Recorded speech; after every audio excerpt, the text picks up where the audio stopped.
Le vert, c'est la couleur d'Irlande, c'est aussi la couleur du jour, puisque aujourd'hui, mercredi, c'est, ne l'oubliez pas, la journée mondiale de l'environnement. Et alors, à l'occasion, on va s'intéresser aux abeilles, qui, vous le savez, sont particulièrement menacées. On les surnomme pourtant les sentinelles de l'environnement.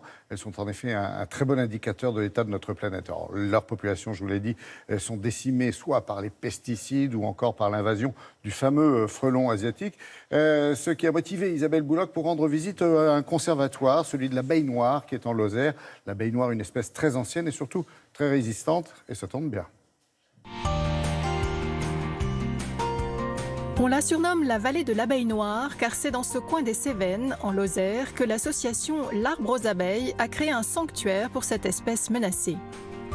L'abeille noire est l'abeille endémique, c'est-à-dire originelle du territoire nord-ouest européen. C'est l'abeille qui a alimenté les Celtes et puis les populations françaises des siècles et même millénaires passés et qui a coévolué avec la flore, avec le climat et qui est très adaptée, très résistante, qui s'est forgée dans le laboratoire de la nature au cours des millénaires.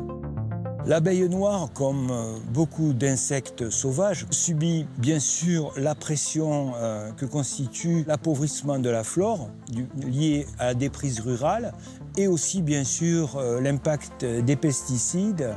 Auquel s'ajoute l'irruption d'espèces invasives comme le frelon asiatique.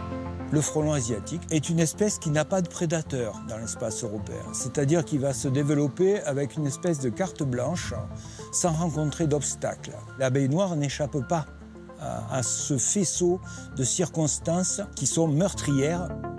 Il y a une vingtaine d'années, vous ne pouviez pas voyager dans cette forêt sans rencontrer un essaim d'abeilles noires dans chaque châtaignier creux. Et aujourd'hui, nous nous trouvons réduits à conserver quelques populations d'abeilles noires pour essayer de sauver les rescapés, en fait, de ce désastre. Dans ce but, l'association a donc aménagé une sorte de garde-manger pour cette abeille. On ne conserve pas en fait une espèce dans un bocal, mais on la conserve dans un paysage qui favorise sa prospérité. Nous mettons en place un verger conservatoire où on va avoir 2 spécimens de chaque variété locale présentant un intérêt parce qu'elle est très acclimatée au pays, qu'elle se passe donc de pesticides, de fongicides, et nous pratiquons aussi des expériences avec des cultures qui sont compatibles avec les pollinisateurs, comme le sarrasin par exemple, qui en fait fleurit très longtemps dans une période où les pollinisateurs manquent de fleurs au cœur de l'été. Cette association va même jusqu'à recréer l'habitat traditionnel de ces abeilles, le rucher-tronc.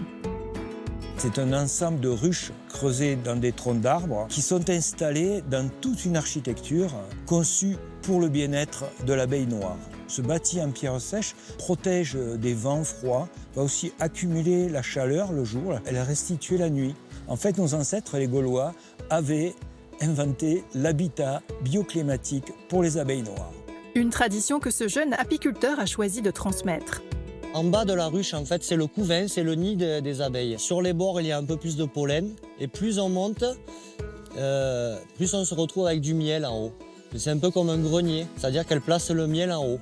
Donc on vient récolter les premiers centimètres à la fin de l'été, en septembre, le surplus de miel pour leur laisser le maximum pour elles. On parle de respect là.